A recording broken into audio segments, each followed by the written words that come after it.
বিলের যে দুর্নীতি শুরু হয়েছে, আমি দুর্নীতি বলতে বাধ্য হচ্ছি, এখনো আমি ভিতরে যাই নাই। কারণ হচ্ছে গিয়ে একই বাসায় একই মানুষের কিভাবে 1300 আর 4000 কেমনে বিল হয়, এইটা আমি মানুষ দেখেন এই বিলের কাগজ ছাড়া আমি কথা বলতে চাই না। জোট সরকারের সময় অন্ধকারে 17 ঘন্টা ছিলেন, উনি বিদ্যুতের দামের কথা বলেন। মাননীয় সংসদ সদস্য, আপনার স্পিকারের মাধ্যমে আমি জানতে চাই তার কাছে, উনি ভুলে গেছেন।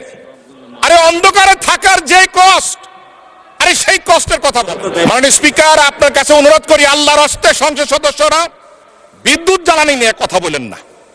আমি জানি না কোন মুখে আপনারা কথা বলার সাহস করেন,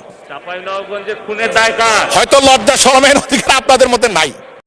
মাননীয় সদস্য জনাব সৈয়দ সাইদুল হক হবিগঞ্জ 4 সম্পূরক প্রশ্ন। ধন্যবাদ মাননীয় স্পিকার। মাননীয় স্পিকার, এই প্রশ্নের ব্যাপারে, এই সম্পূরক প্রশ্নে আমি মাননীয় প্রধানমন্ত্রীর দৃষ্টি আকর্ষণ করছি। কেন আমার বিরুদ্ধে এইরকম নির্যাতন চলতেছে? আমার এটা হচ্ছে গিয়ে সেপ্টেম্বর মাসের বিল। আমার এক একটা বিল এই মাসে বিল আসছে হচ্ছে গিয়ে 3300, এর আগের মাসে আসছে 1300, এর আগের মাসে আসছে 270। এর মানে হচ্ছে গিয়ে নিশ্চয়ই কোনো একটা ঝামেলা হয়েছে, নাইলে আমার ছেলেও নাই, মেয়েও নাই, বউ বাচ্চা কেউই নাই, আমি একটা থাকি আমার পিএসএ নিয়ে বাসায়। আমার বাসায় কেন হঠাৎ করে 1500 আর হঠাৎ করে 3000 বিল আসবে? কারণ বাংলাদেশের এটা শুধু আমার কথা না, এটা সারা বাংলাদেশের বিভিন্ন জায়গায় যেভাবে এই বিলের যে দুর্নীতি শুরু হয়েছে, আমি দুর্নীতি বলতে বাধ্য হচ্ছি, এখনো আমি ভিতরে যাই নাই। কারণ হচ্ছে গিয়ে একই বাসায় একই মানুষের কিভাবে 1300 আর 4000 কেমনে বিল হয়, এইটা আমি মানুষ দেখেন এই বিলের কাগজ ছাড়া আমি কথা বলতে চাই না। কাগজ আমার কাছে 5 মাসের কাগজ জমা হয়েছে, এই জন্য আপনাদের সামনে দুইটা কথা বলতে চাই। আবার কত বড় দেখেন, শেখ হাসিনার উদ্যোগ, ঘরে ঘরে বিদ্যুৎ, শেখ হাসিনার নাম ব্যবহার করে এরা এই বাটপারি শুরু করছে। এই করোনাকালীন সময়ে আমি বাসায় ছিলাম না, আমি আমার গ্রামের বাড়ি ছিলাম। এই গ্রামের বাড়িতে থাকাকালীন সময়ে দেখছি আমার বিল 3500 টাকা বিল আসছে। এর মানে ভৌতিক বিল। এরা এখন প্রাতিষ্ঠানিক দুর্নীতি শুরু করছে। আরে ব্যক্তির বিরুদ্ধে তো কথা বলা যায়, এই এত বড় প্রতিষ্ঠানের বিরুদ্ধে কথা বলবেন আপনি কিভাবে? কার বিরুদ্ধে কথা বলবেন? মাননীয় মন্ত্রীর দৃষ্টি আকর্ষণ করে বলছি, দেখেন আপনারা এই যে মানুষের যে দীর্ঘ নিঃশ্বাস, এই নেত্রীর নাম ব্যবহার করে উপরে নেত্রীর নাম দিয়ে এই যে আপনারা ভৌতিক বিল দেওয়া শুরু করছেন, এটা ছিলেন সকালবেলা উঠে যে গার্জিয়ান যে 1500 টাকার বিলের জায়গায় যে 3000 3500 টাকা বিল দেখে তার জীবন তো এইভাবেই শেষ হয়ে যাচ্ছে। আরে ধর্ষণ কি খালি মহিলাদের হয়? এই বিদ্যুৎ বিলের ধর্ষণ হচ্ছে না? এই যেটা হওয়ার কথা 1300, এইটারে 3500 5000 করে বিল মারতেছেন, মানে আর বাঁচার কোনো পথ নাই। কারণ প্রাতিষ্ঠানিক দুর্নীতি যখন আপনি অবস্থান নিয়ে নেয়, তখন আমাদের যারা জনগণ আছে, জনগণের 12টা বেজে। এইভাবে যদি চলতে থাকে, আমি মাননীয় প্রাইম মিনিস্টারের দৃষ্টি আকর্ষণ করে বলছি, এরা কিন্তু 12টা বাজায় ছাইড়া দিবে জনগণের। এদের কাছ থেকে কিন্তু বাঁচার কোনো উপায় নাই। কারণ ব্যক্তির বিরুদ্ধে তো মামলা করা যায়, এত বড় প্রতিষ্ঠানের বিরুদ্ধে আপনি মামলা করবেন কিসের ভিত্তিতে?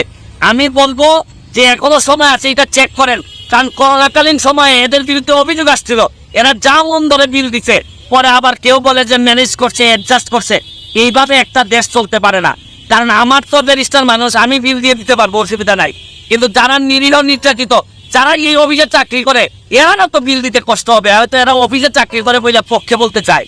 কিন্তু আমি শুধু বলতে চাই, এইটার ব্যবস্থা গ্রহণ করেন, নাইলে মানুষের দীর্ঘ নিঃশ্বাসে বহুদিন সোনার বাংলা, বঙ্গবন্ধু সোনার বাংলা হবে না। ভালো থাকবেন, সুস্থ থাকবেন। ধন্যবাদ মাননীয় স্পিকার, ধন্যবাদ মাননীয় স্পিকার। মাননীয় স্পিকার, আমার মনে হয় আমি উত্তরটা দেই। উনি অনেক উত্তেজিত হয়ে গেছেন সংসদ সদস্য, অনেকে অনেক সত্য কথা সহজে নিতে পারেন। আমি মাননীয় স্পিকার, আমি চাই এই সংসদে একটা সময় দেন, জ্বালানি নিয়ে কথা বলবো। অন্ধকারে 17 ঘন্টা ছিলেন, সকলে মনে আছে। জোট সরকারের সময় অন্ধকারে 17 ঘন্টা ছিলেন, উনি বিদ্যুতের দামের কথা বলেন।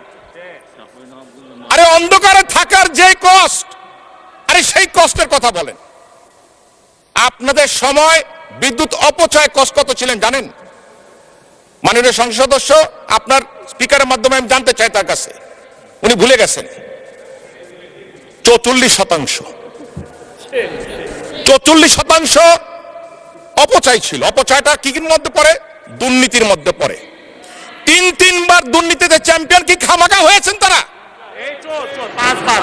5 বার বাংলাদেশ এখন ক্রিকেটে চ্যাম্পিয়ন হয়, বাংলাদেশ উদাহরণ হয় সারা বিশ্বের কাছে, সাফ চ্যাম্পিয়ন হয়, আর ওনারা করেছেন দুর্নীতিতে চ্যাম্পিয়ন। ঘন্টার পর ঘন্টা শেষ হয়ে যাবে মাননীয় স্পিকার যদি বক্তব্য দিতে হয় তাদের ব্যাপারে। কোনো প্রয়োজন নাই, চাল ডাল গম কি দাম ছিল, আরে ভাই আপনারা তো খাদ্যই দিতে পারেন না, গুলি করে মানুষ মেরেছে, আবার দামের কথা জিজ্ঞাসা করেন। আপনারা বিদ্যুৎই দিতে পারেন না 17-18 ঘন্টা, কানসাটে আপনারা গুলি করে মানুষ হত্যা করেছেন। আমার এখনো খেয়াল আছে সাবেক প্রধানমন্ত্রী খালেদা জিয়া গিয়েছিলেন টঙ্গীতে বিদ্যুৎ পাওয়ার প্ল্যান্ট ওপেন করার জন্য, ঢাকায় আসতে পৌঁছতে পারে নাই, তার মধ্যে বিদ্যুৎ প্ল্যান্ট বন্ধ হয়ে গেছে। মাননীয় স্পিকার আপনার কাছে অনুরোধ করি, আল্লাহর হস্তে সংসদ সদস্যরা বিদ্যুৎ জ্বালানি নিয়ে কথা বলেন না। আমি জানি না কোন মুখে আপনারা কথা বলার সাহস করেন, হয়তো লজ্জা শরমের অধিকার আপনাদের মধ্যে নাই। ঘন্টার পর ঘন্টা কথা বলতে পারবো, তথ্য না খালি ডকুমেন্ট নিয়ে আর হাজির করতে পারবো। ধন্যবাদ।